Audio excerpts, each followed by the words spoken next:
மைக்ரோசாஃப்ட்டும் open ஏஐயும் பார்த்தீங்கன்னா இப்போ ஃபைனலாக பிரியறதா முடிவு பண்ணியிருக்காங்க. ஓப்பன் ஏஐக்கு மைக்ரோசாஃப்ட் தான் ஒரு பிக்கஸ்ட் இன்வெஸ்டார். உங்களுக்கே தெரியும், சாட் ஜிபிடியை பேஸாக வச்சு தான் கோபைலட்டை உருவாக்குனாங்க. அதை தான் எல்லா இடத்துலையும் இப்போ இன்க்ளூட் பண்ணாங்க.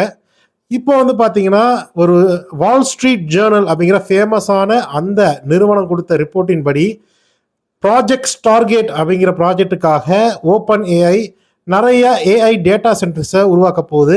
இதுக்காக மைக்ரோசாஃப்டோடைய ஆஷர் அப்படிங்கிற அந்த கிளவுடு டெக்னாலஜியை யூஸ் பண்ணாமல் ஆரக்கிள் நிறுவனத்தை ஓப்பன் ஏஐ அப்ரோச் பண்ணியிருக்கிறதா சொல்கிறாங்க.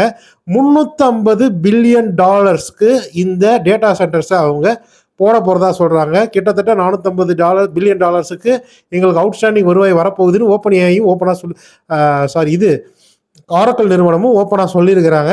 ஸோ இதிலிருந்து வால் ஸ்ட்ரீட் ஜேர்னல் கணிச்சது உண்மைதான் அப்படிங்கிறது நிரூபணம் ஆகிருக்கு. ஸோ இப்போ அதை நிரூபிக்கிற வகையில் பார்த்தீங்கன்னா மைக்ரோசாஃப்ட் ஆஃபீஸ்லலாம் பார்த்தீங்கன்னா அந்த சாட் ஜிபிடி அந்த இன்டகிரேஷன் அப்படி மெல்லிசாக எடுத்துட்டு Anthropic நிறுவனம் உருவாக்கின அந்த கிளாட் ஏஐயை மைக்ரோசாஃப்ட் நிறுவனம் உள்ளே கொண்டு வந்துட்டு இருக்காங்க. அது மட்டும் இல்லாமல் மைக்ரோசாஃப்ட்டும் சொந்தமாக அவங்களுடைய ஏஐ சாட் பாட்டை உருவாக்குறதா சொல்லிட்டு இருக்காங்க. ஸோ ஒரு மிகப்பெரிய அலையன்ஸ் அப்படிங்கிறது இங்கே வந்து முடிவுக்கு வருது.